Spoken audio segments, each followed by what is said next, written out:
Hello friends, MP परीक्षा के YouTube channel में आपका स्वागत है। दोस्तों, आपके अपकमिंग एग्जाम्स, चाहे वो कोई भी हो, चाहे व्यापम हो, चाहे आप एमपीपीएससी हो से रिलेटेड किसी एग्जाम की तैयारी कर रहे हो, तो उसके लिए जीव विज्ञान इंपॉर्टेंट है। और जीव विज्ञान के अंदर आज है हमारा सेकंड लेक्चर में हम किसकी बात करेंगे? हम बात करेंगे कोशिका विज्ञान के बारे में। हमारा टॉपिक क्या है?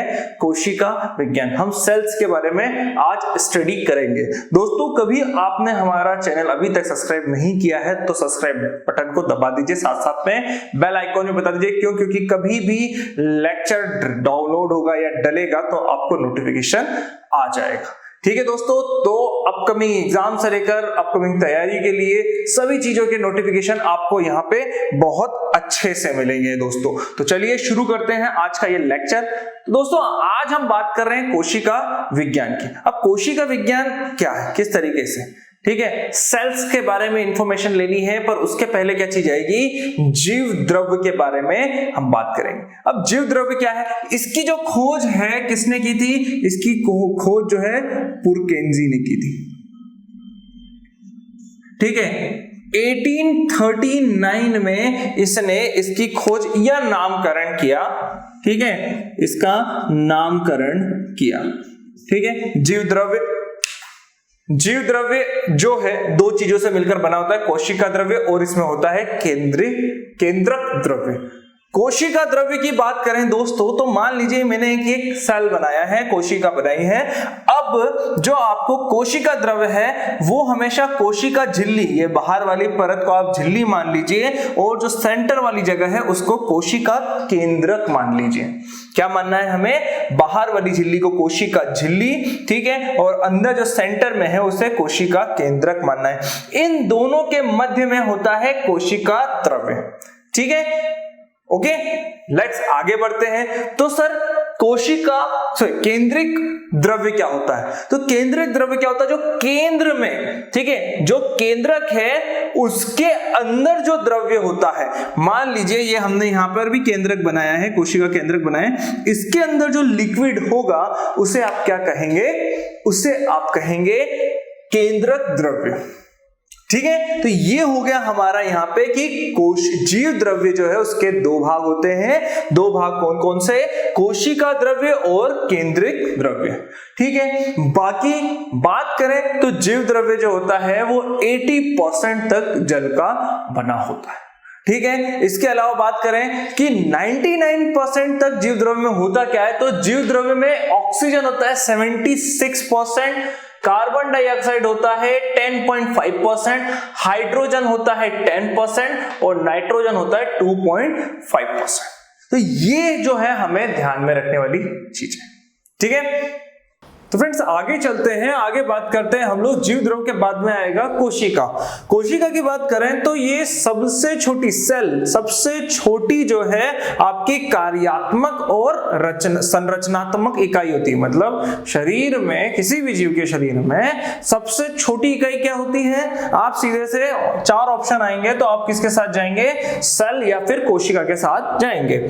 आगे बढ़े तो कोशिका के बारे में अध्ययन करना है आपको, उसके बारे में जानना है। बोले नहीं, मैं जीवन की सबसे छोटी इकाई जो है सेल है उसके बारे में अध्ययन करना चाहता हूं, तो उसको क्या कहेंगे? तो उसके अंदर आप जाएंगे तो आपको साइटोलॉजी किसे कहा जाता है? कोशिका विज्ञान के अध्ययन को साइटोलॉजी कहा जाता है। कोशिका के अध्ययन को साइटोलॉजी कहा जाता है।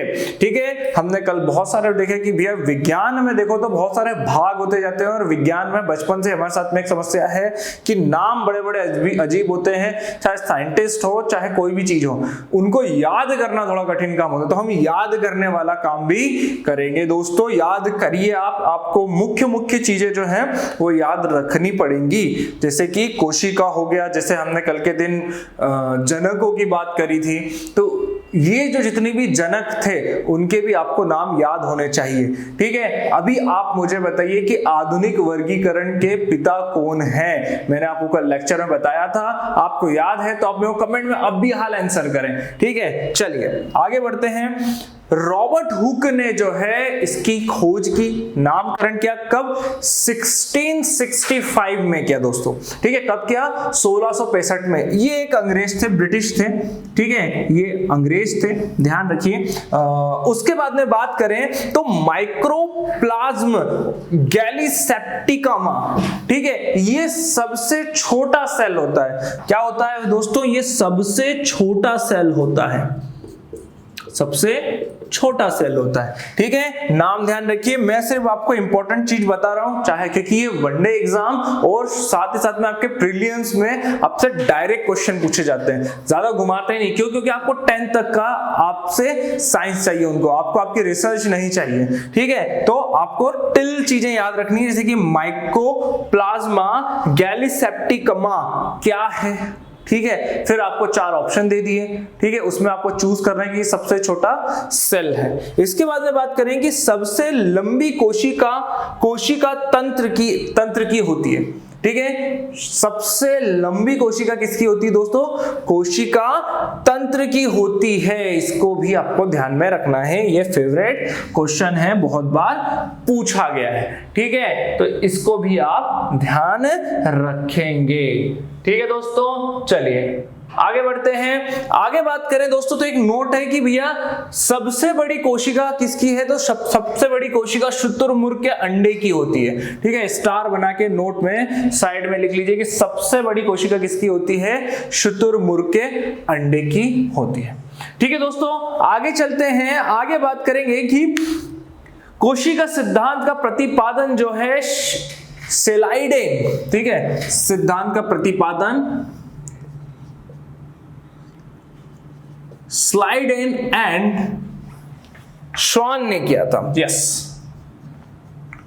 श्वान ने किया 1838 to 39 में, ठीक है। आपको क्या है कि कोशिका सिद्धांत का प्रतिपादन स्लाइडेन और श्वान ने 1838-39 में किया, इसे हमें ध्यान में रखना है। अब आगे की बात करें दोस्तों तो कोशिका सिद्धांत की मुख्य बातें क्या क्या है,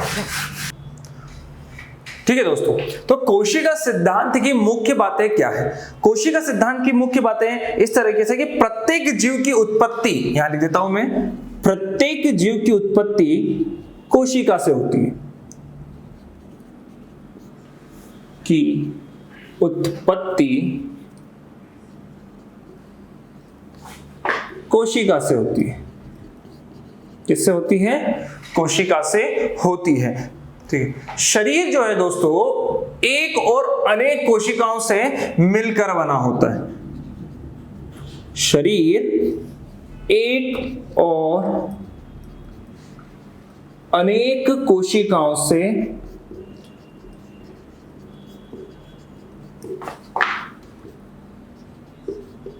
मिलकर बना होता है,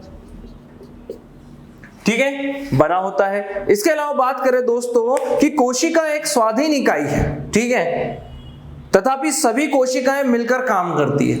मतलब कोशिका क्या है? स्वाधीन है,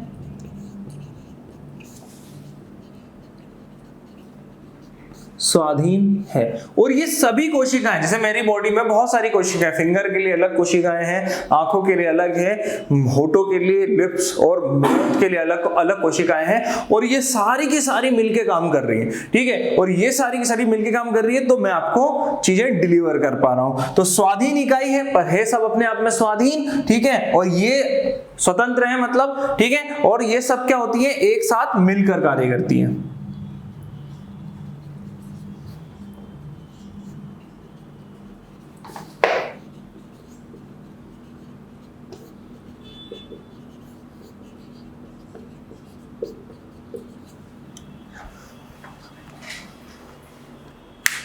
ठीक है, और जब ये सारी की सारी कोशिकाएं साथ में मिलकर काम करती हैं तो दोस्तों क्या होता है? जीव का निर्माण होता है, जीव का निर्माण होता है, ठीक है। तो ये चीज हमको ध्यान में रखनी है कि भैया जो प्रत्येक जीव की उत्पत्ति किससे होती है, कोशिका से होती है, मुख्य सिद्धांत है पर, ठीक है। फिर शरीर एक और अनेक कोशिकाओं से मिलकर बना हुआ है। फिर कोशिका जो है सबसे मिलकर तो बनी हुई है, ठीक है, सबसे मिलकर तो शरीर बना हुआ है, पर कोशिका अपने आप में क्या है, स्वाधीन है। और ये सभी एक साथ मिलकर क्या कार्य करती हैं, ये क्या करती हैं, जीव का निर्माण करती है। इतनी बात हमें ध्यान में रखनी है कोशिका से संबंधित। इसमें लास्ट पॉइंट है दोस्तों, कोशिका का निर्माण जिस क्रिया से होता है उसे केंद्रक मुख्य अभिकर्ता कहते हैं, ठीक है। कोशिका का निर्माण जिस क्रिया से होता है उसे क्या कहते हैं हम लोग, केंद्रक मुख्य अभिकर्ता कहते हैं, ठीक है। ये आपको विशेष तौर पर ध्यान में रखना है, ठीक है। तो ये इतनी चीजें हैं, ठीक है, जो कि कोशिका से रिलेटेड बहुत ही इंपॉर्टेंट है। चलिए आगे बढ़ते हैं। तो फ्रेंड बात शुरू करते हैं कोशिकाओं की। कोशिका के बारे में बात करें तो कोशिका प्रोकैरियोटिक और यूकैरियोटिक, कल हमने इन शब्दों के ऊपर बात की थी। अब प्रोकैरियोटिक और यूकैरियोटिक होता क्या है, ठीक है। अब प्रोकैरियोटिक जो है, हमने जब लीनियस के वर्गीकरण सिद्धांत को देखा था तो उसके बाद में उसका दो भाग देखा, उसके बाद में R.H. हेक्टर का देखा जिसने 5 जाति विभाजन किया।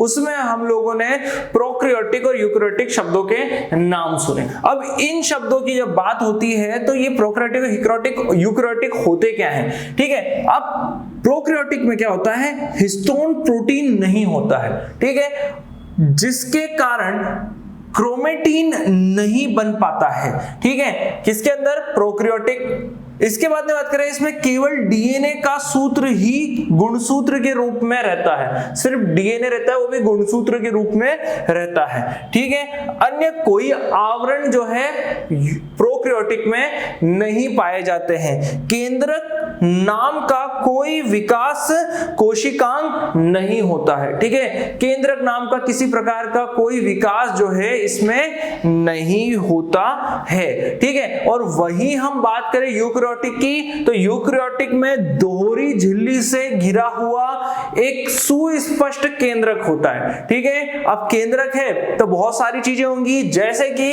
हिस्टोन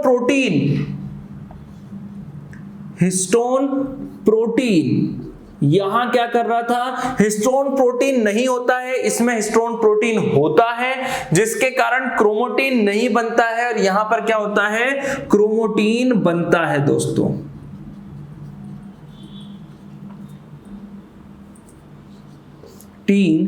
बनता है, ठीक है, क्रोमोटिन बनता है। डीएनए और डीएनए के गुणसूत्र सूत्र सहित यहां पर उपस्थित होते हैं, ठीक है। इसके बाद इसके साथ में दोस्तों बात करें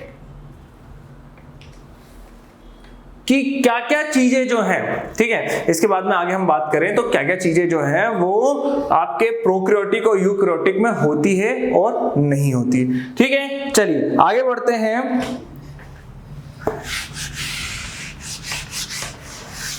तो सबसे पहले बात करेंगे दोस्तों हम लोग कि माइटोकॉन्ड्रिया होता है कि माइटोकॉन्ड्रिया उपस्थित होता है कि नहीं, ठीक है।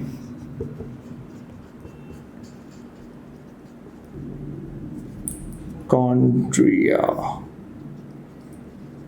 ठीक है, माइटोकॉन्ड्रिया होता है कि नहीं, ठीक है। तो माइटोकॉन्ड्रिया जो है वो प्रोकैरियोटिक्स में अनुपस्थित होता है, ठीक है, यहां पर नहीं होता है, और यूकैरियोटिक्स में होता है, ठीक है। इसको आप चार्ट अपने साथ ही साथ मेरे साथ ही साथ बनाते जाएं, आपको चीजें भी क्लियर होती जाएंगी। इसके बाद में इंडोप्लाज्मिक, ठीक है, इंडोप्लाज्मिक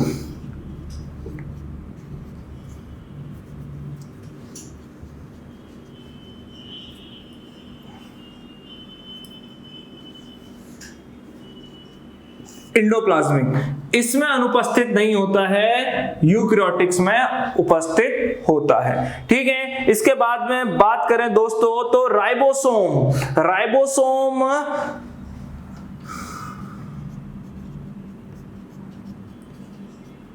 अब राइबोसोम की बात आ रही है तो 70S प्रकार के होते हैं, ठीक है, प्रकार के होते हैं, और यहां पर होते हैं 80S प्रकार के। ये डिफरेंस है दोनों में, ठीक है। और इसके बाद में बात करें तो गोल्जी काय, गोल्जी काय जो है प्रोकैरियोटिक्स में अनुपस्थित होता है और यूकैरियोटिक्स में उपस्थित होता है, ठीक है। इसके बाद में केंद्रिका, आपको पता ही है केंद्रिका इसमें अनुपस्थित होता है और इसमें उपस्थित होता है, हम लोगों ने डेफिनेशन में लिख लिया है। इसके बाद में डीएनए एकल सूत्र के रूप में होता है, इसमें पूर्ण रूप से होता है। लाइसोसोम, लाइसोसोम की बात करें तो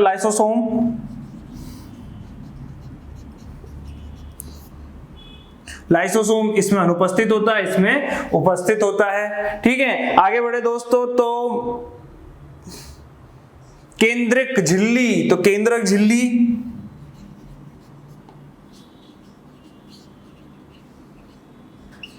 केंद्रक झिल्ली इसमें अनुपस्थित होती है, इसमें उपस्थित होती है, ठीक है। तो नॉर्मली आपको यूकैरियोटिक्स कभी आपको पता है कि उपस्थित और अनुपस्थित से रिलेटेड क्वेश्चन है तो आप यूकैरियोटिक्स के साथ में चले जाएंगे, ठीक है। आगे बढ़े दोस्तों, तो लिंग प्रजनन जो है वो पाया जाता है, यहां लिख देते हैं लिंग प्रजनन, ठीक है। प्रोकैरियोटिक्स में नहीं होता, यूकैरियोटिक्स में होता है। तो दोस्तों ये टेबल थोड़ी सी आपको ध्यान में रखने वाली टेबल है, ठीक है। इसको बार बार करें, ठीक है। बाद में इसके अंदर और चीजें भी, जैसे कि श्वसन है तो श्वसन की बाद में आप लिख लीजिए श्वसन प्लाज्मा झिल्ली द्वारा होता है और इसमें माइटोकॉन्ड्रिया द्वारा होता है, ठीक है। कहां पे? माइटोकॉन्ड्रिया द्वारा श्वसन किसमें होता है? आपके यूकैरियोटिक्स में होता है, और प्लाज्मा झिल्ली द्वारा किसमें होता है?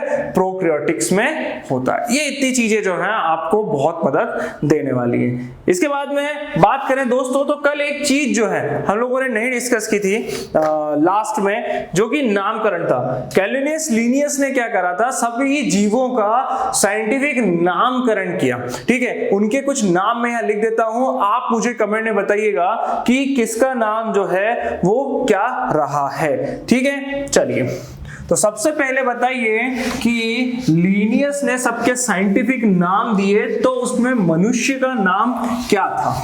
ठीक है, मनुष्य का साइंटिफिक नेम क्या है? आप मुझे मनुष्य का सबसे पहले बताएं, ठीक है। मनुष्य का कि एग्जांपल दे दूं मैं इसका, जैसे मनुष्य को होमो सेपियंस कहा जाता है, होमो सेपियंस, ठीक है। तो आपको और किस किस के बताने हैं? आपको बताने हैं मेंढक का, ठीक है। मेंढक के अलावा बाघ का, ठीक है। लिख लीजिए दोस्तों, इसका आपको मुझे कमेंट में बताना है और आपको खुद को भी पता होना चाहिए। इसके अलावा घोड़े का, आम का, गेहूं का, ठीक है। और हम हमारे जितने भी, हम मध्य प्रदेश राज्य के हैं, तो एमपी के जितने भी राजकीय पशु पक्षी और वृक्ष है उन सभी का, ठीक है। एमपी के जितने भी राजकीय पशु पक्षी और उससे रिलेटेड कुछ है तो उन सभी का, वैसे ही साथ इंडिया का, इंडिया के भी मतलब भारत के भी जितने हमारे, चाहे वो बाघ हो या उसके अलावा कोई और प्रजाति या मोर हो, उन सब की भी आपको पता होनी चाहिए। मोर में यहाँ फिर से लिख देता हूं, ठीक है। इसके अलावा लॉयन का भी आप बताएं मेरे को, ठीक है। तो ये सारे के सारे आपके टास्क हैं, ये आपको मुझे मैसेज में या कमेंट में बताने हैं, ठीक है। इसके बाद में आगे हम कोशिका के मुख्य भाग पढ़ेंगे दोस्तों नेक्स्ट लेक्चर में।